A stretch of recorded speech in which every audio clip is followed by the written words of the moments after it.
I brought these two in right here. He's hanging out right there now.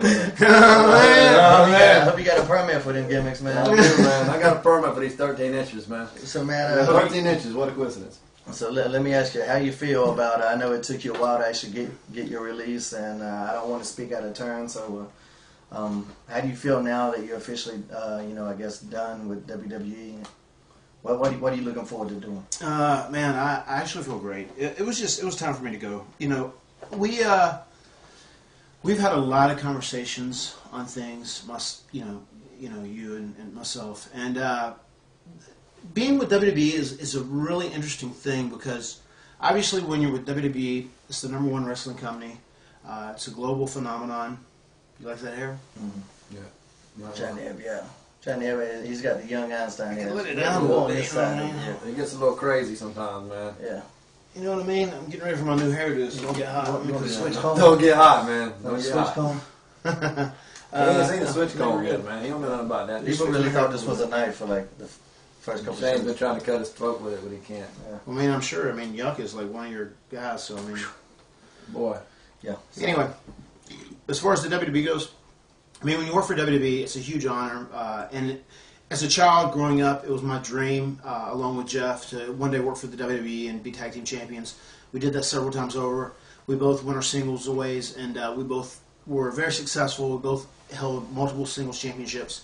But myself and Shane both know as well, when you're with the WWE, it can get so frustrating because even though you give all and you offer them your body, your mind, your soul, everything you have, you're willing to sacrifice your schedule, just sometimes it's not enough. It's not enough for them, and it's not enough for you. Because, two, you can't get in a position where you're completely happy. And with that travel, sometimes it's just overwhelming. And as you age, especially as we have aged over the years, well, I mean, when you're prehistoric, I guess you don't. Yeah, you don't. Okay. But, I've been there 12 and a half years. I've been wrestling for 17 years. You've been how many years now? 20. 20. Your body gets beat up, and it's just, I know Linda McMahon said one time that employees work 130 or 135 days a year, and I know it was at the halfway point of the year, and I'd already worked that number of days, which was absurd. Yeah. I mean, this is the simple math. If you're on Raw, you work Friday, Saturday, Sunday, and Monday. If you're on SmackDown, you work Saturday, Sunday, Monday, and Tuesday. And then that fifth day is a travel day. So that's 5 days that you're gone. And that is every single week. Multiply that by 52. What do you get? You get a little bit more than 130. Yeah. You get a lot more. And that's not even including doing international tours. Right now, the guys, bless their heart, are in the middle of doing like a 14-day overseas tour. So you're on the road about 300 days a year, including your travel days. And when your body gets beat up and when you're on the road that many days a year and you start thinking about priorities and where things are in life, and especially with me, I just saw my brother and his girl have a baby. I'm an uncle of a beautiful niece. She's so gorgeous, and it started making me think too, even while Beth was pregnant, about like maybe it is time for me to go to the next phase of my life and have a family and have kids, because I do want my legacy to continue. I want my family name to continue and have a child one day. I just turned 36 a couple weeks ago, and between my body being beat up and being in the WWE in a position where I didn't feel like I was being utilized as much as I should have been, Shane was never utilized like he should have been. Right now they are looking to do like a youth movement, but I can't take the credit because this is Shane's quote. It's not a youth movement they necessarily need. They need a talent movement. You know what I mean? That's very honest. That's very true. Because they do need to build new stars, but when you have someone who is over and established and has a fan following, do something with them, regardless of what it is. Like, don't leave them out to dry. Don't think you can take someone and stick them out in the ring and just use them to get people over and then it's going to work. And it's crazy. I mean, it's completely backwards. I'm going to use Eric Escobar as an example. He's a guy actually that I still stay in contact with. I text with him quite often, and I got along fine with him. I think he's a very cool guy. Eric, if you happen to see this, just next time you're down there, give me 300. Thanks, dog. You know what I mean, Briz? But anyway, in Eric's debut, they had him come out, wrestle me, and beat me.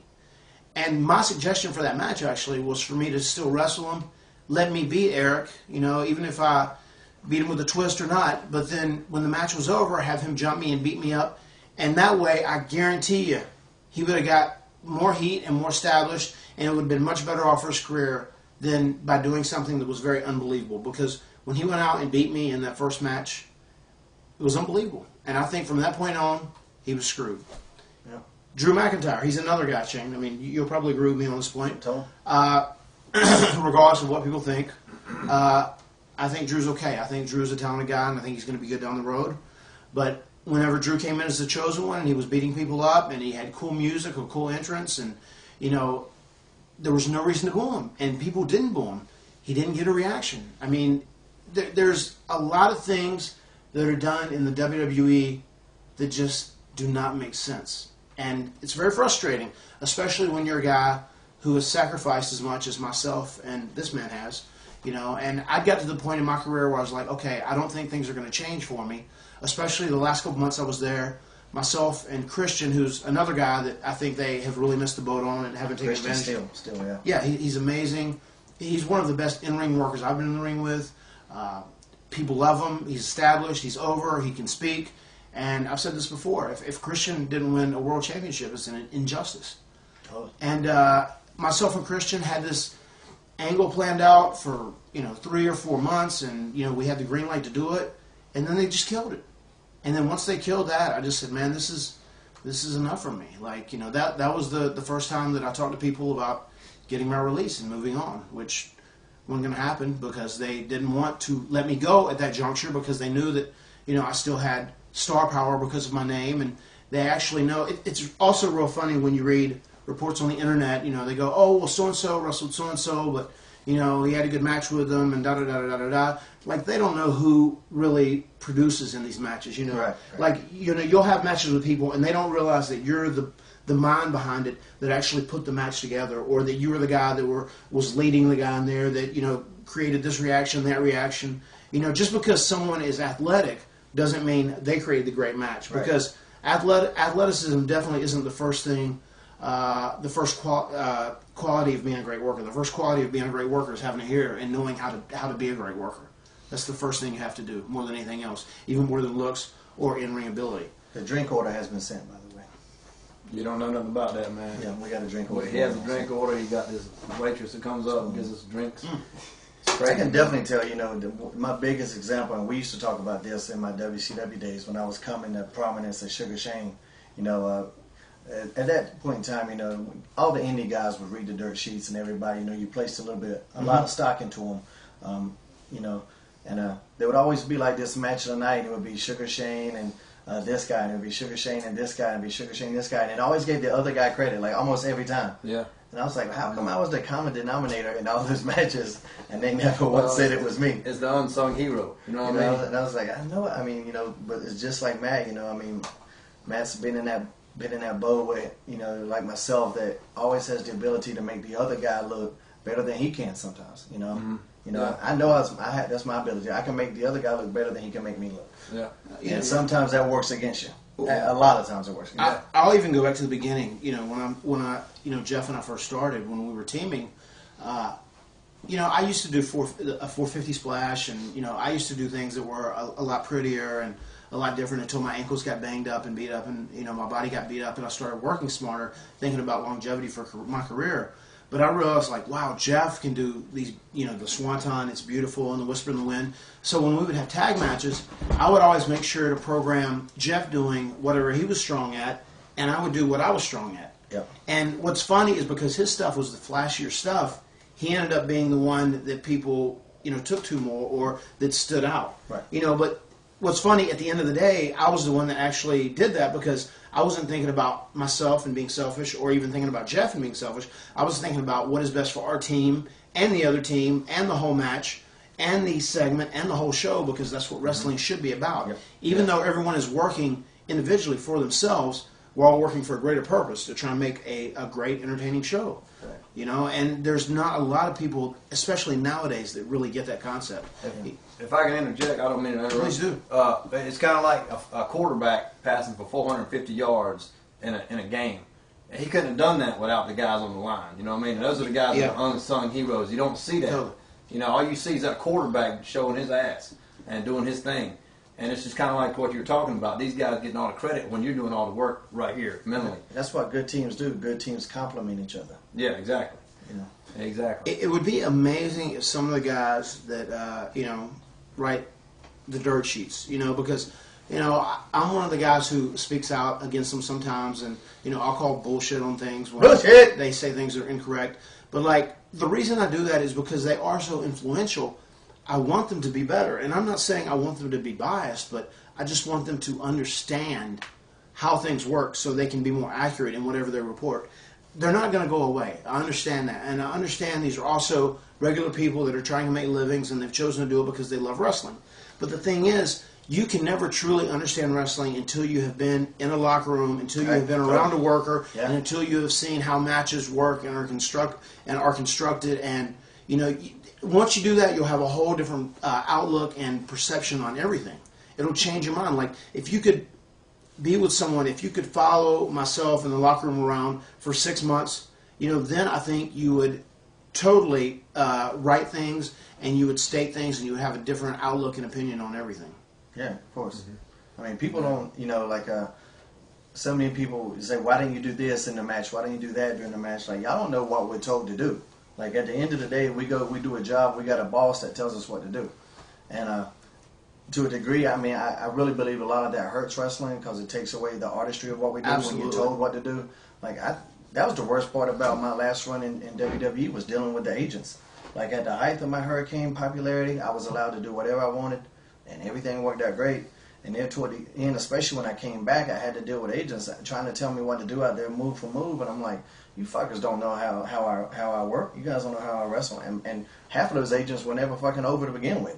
I'm like, how's this guy who was never over going to tell me how to get over? That was always a disconnect with me. And I mean, there's another big thing that you've always hit on. There's been people that have been agents that have been lifelong heels, and they would come out and agent your match, and they would try and give you things to do as a babyface, but it's hard for them to really speak and understand, especially when your character's so unique. Yeah. Because all they've ever known is one thing. And I said this on one of my most recent YouTube entries. Like, reaction that TNA does is actually one of my favorite shows because after speaking with Jeff, obviously, and some of the other guys, they go, okay, well, you know what your deal is, and they put a camera in your face and they let you speak. No one can tell the Hurricane Shane Helms who he is and what he's going to say more than yourself. You know what I mean? Yeah. No one can tell you what your character is. You know in your heart who you are. I know no one can tell me who I am. Yeah. I get it when people give me suggestions or different ideas, and I can take that and put my own spin on it. But until someone is able to actually sit back and think and go, wow, okay, this works for me and this doesn't. Because there's been times where people said I did bad promos, but I didn't write the promo. I was saying what I was told to say. Yeah. There's been a lot of times where, I've actually had great promos, and it's been because I was given the freedom or someone wasn't overseeing me or whatever it was. Actually, like the first promo that I did when I turned heel on Jeff that last time, although I absolutely hated the fact that I burned his house down, I actually got to construct that promo and make things... Why would you burn his house down, man? Why did you do that? I don't know. That's kind of dirty. You trying to get heat? No pun intended. Oh, here we go. Here we go. Here's the waitress. Here we go. Now I get it. She got my now you get it. The lovely waitress. Hey, man. Now he gets it. There you go. I'll help Hold you. up. Help you out here. There we go. All right. Who's got the Coke? I don't know. I'll take whatever. I'll drink whatever. You always drink the Coke. So. Yeah, I got the Coke. See, and BGV goes better with Sprite. That's something. Let's put the waitress on camera. Oh, you know what I'm saying? No, 2 thumbs up. Yeah. You guys just don't know. So I'll pop that for you. Thank you, dog. You got Chemo's driving, Matt. For those of you that are wondering. Yeah, right. Put the Sprite No, I'm going to have just a little shot of this first. I would like to speak about Matt's driving on the way up here. Yeah, let's speak about it. The Bandit. Oh my God! Come in here. Come on. Come on, get you a drink. No, come in here. Talk about it. Come on. No, talk about the driving. No. Ladies and gentlemen, on the screen. Leave that big-headed. Do you want to see Chemo? Yes or no? Come on. Please say no, because yes or no? I'm having to stare at him and it's killing me. Yes. Come on. There's a lot of yeses. A lot of yeses. Look at all these yeses. Damn, blow it oh up, my God! Have you ever seen that many? Come on, just stand behind. Come on, you have to. Man. Shane, come on, order him. Get back here. Somebody said, "Fuck no." Right, That's my people All there right. that said that. Get in here, old girl. This motherfucker. All right. All right.